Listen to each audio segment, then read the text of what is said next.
If you're to believe the media right now, then GPU mining is basically dying, but is it actually? Well, in this video I'll give you a full tour of my at-home mining farm and go through the exact profitability of how much I'm making right now.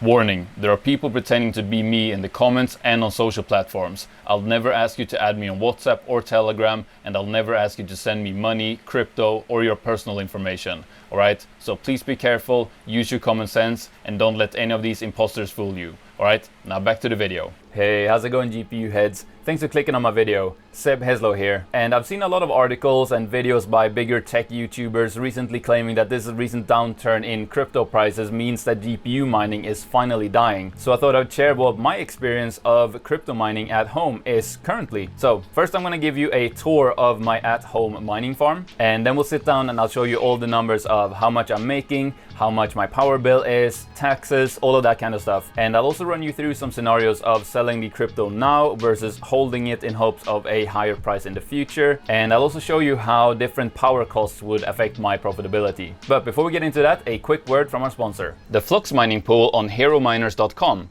Are you mining FLUX? Then you might want to consider switching to HEROMINERS. Are you thinking about starting to mine FLUX? Then right now might be a great time to do so. That's because HEROMINERS has completely waived all fees for mining FLUX until the end of September. Due to the nature of FLUX, a complete 0% fee results in 13% more earnings than the other most popular FLUX pools. But not only that, on HEROMINERS, all your parallel assets go instantly into your payable balance with each unlocked block. And as if that wasn't enough, they're currently running a 500 FLUX giveaway for people mining on their pool. So you can check them out at flux.herominers.com, and details for the giveaway will be in the description as well as in the pinned comment below. Now, I thought this would be a perfect time to take you guys on a tour around the farm because everything is actually turned off right now, and that is not because of mining profitability or anything like that. It's just because, I don't know if you guys can hear, but there's a massive thunderstorm right now, and I like to just be on the safe side and turn all the rigs off. It's probably gonna be totally fine to keep them on. However,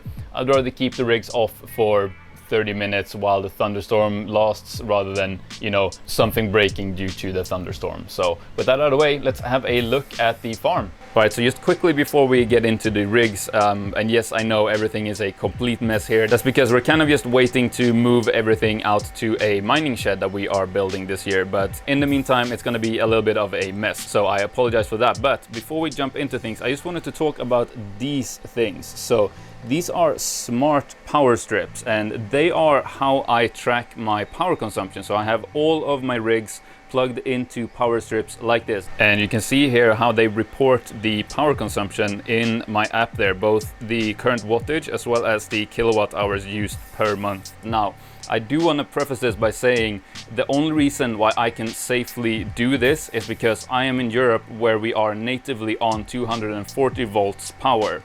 So if you do live somewhere with 120 volts or 110 volts, you probably cannot safely plug mining rigs into normal power strips like this. And if you want a good alternative, I actually have a discount code for PDUs that would work for you, and that is with NerdGears, which I'm sure you guys are already familiar with.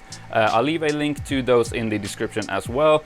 It is probably the best way to power your mining rigs safely in places with 120 volts. So with that out of the way, let's have a look at the farm. All right, so first up we have our two identical, well, almost identical 1660 Super rigs here. So those have 13 1660 Supers in both of them for a total of 26 1660 Supers. And then over here is my Jasminer, and for those of you who don't know, that is a Ethereum and mainly Ethereum Classic ASIC miner, which is extremely power efficient.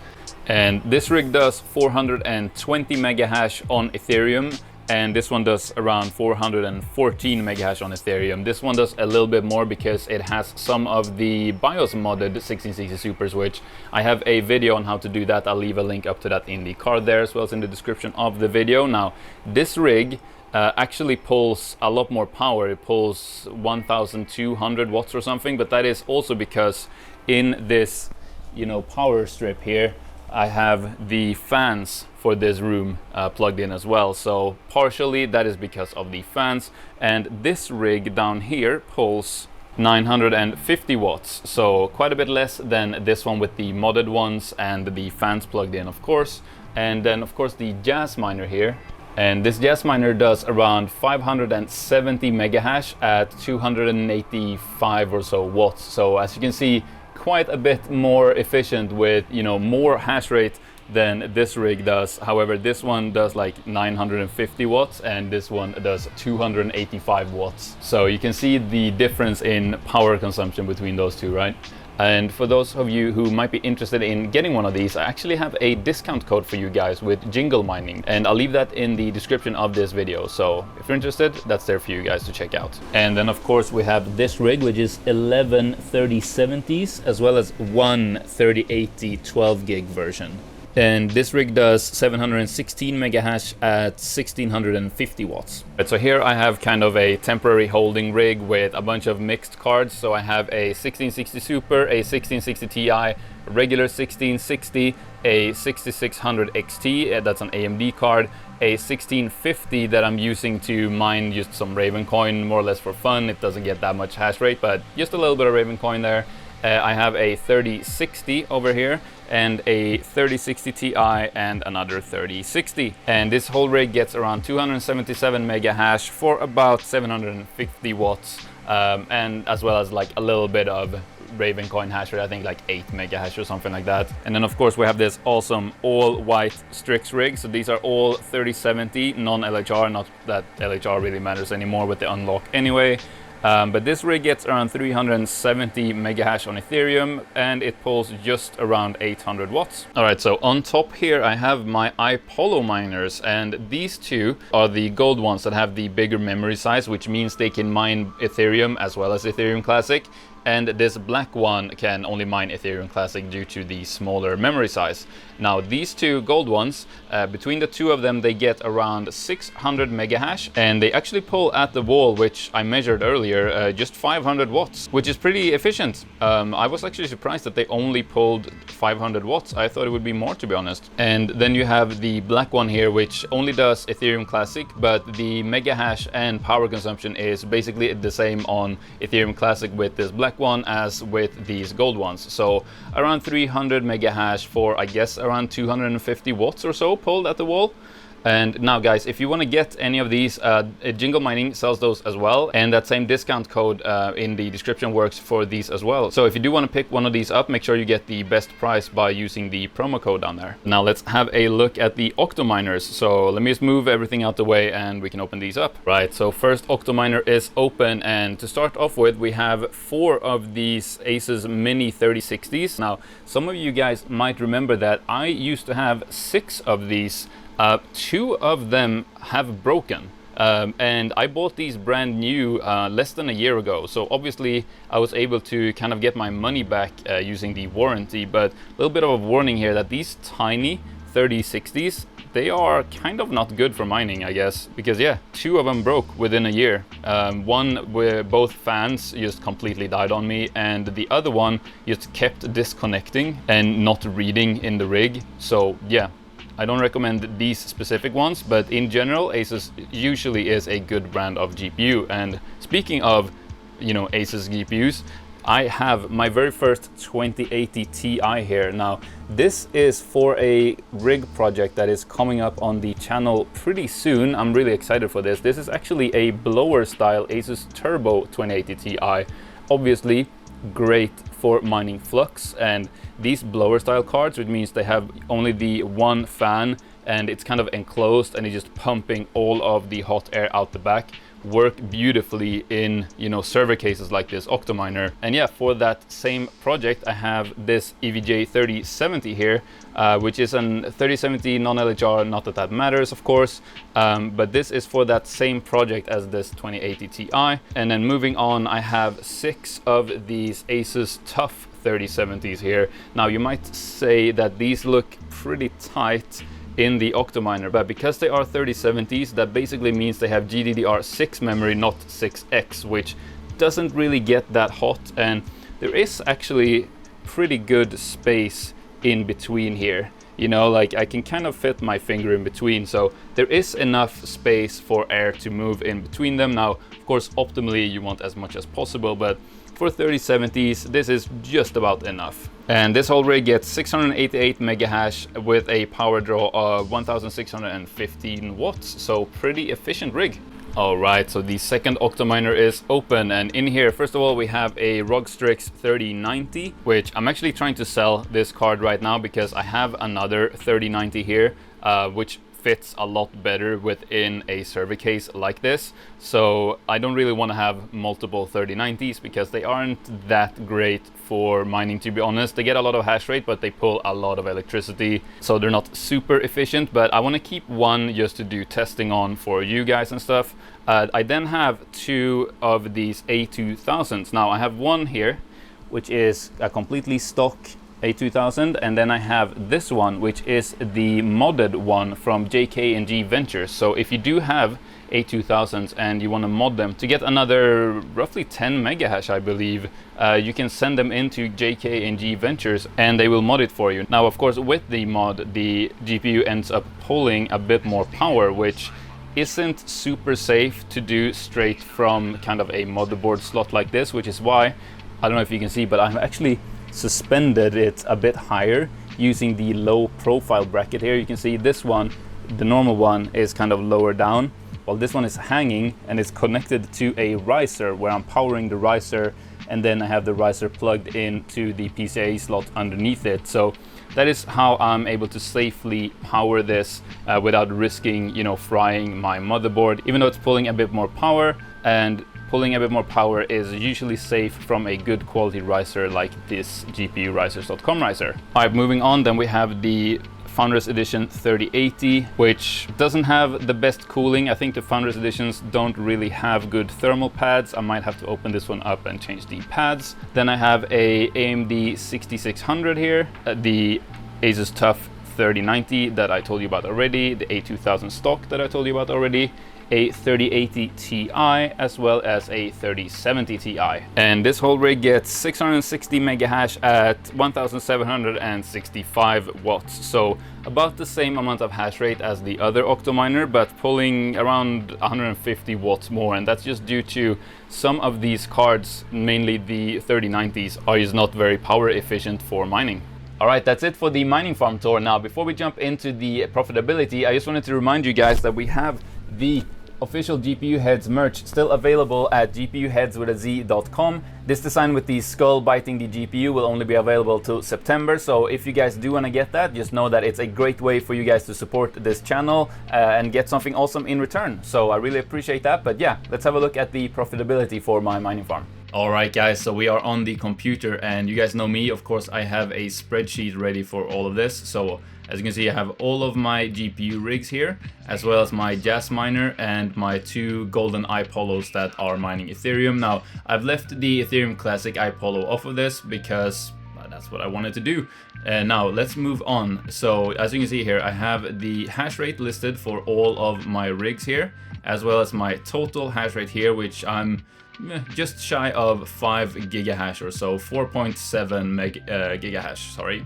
And then of course the power consumption for each rig, as well as the total power consumption of my whole farm here. Now, before we jump into the numbers here, there are a few things that I want you to consider, which first of all is my electricity price per kilowatt hour. So I used to have 10 cents per kilowatt hour, but it's recently been increased, unfortunately, to 14 cents per kilowatt hour. So that is what I am on now. That is including all fees and taxes, fortunately.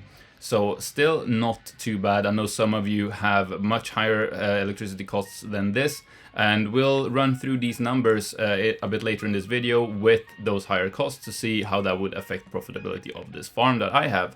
And you also see here the current ETH yield per mega hash per day. Now this means how much Ethereum are you mining per day per mega hash of hash rate in your farm, basically. And then finally, the current price of Ethereum as of today is $1,615.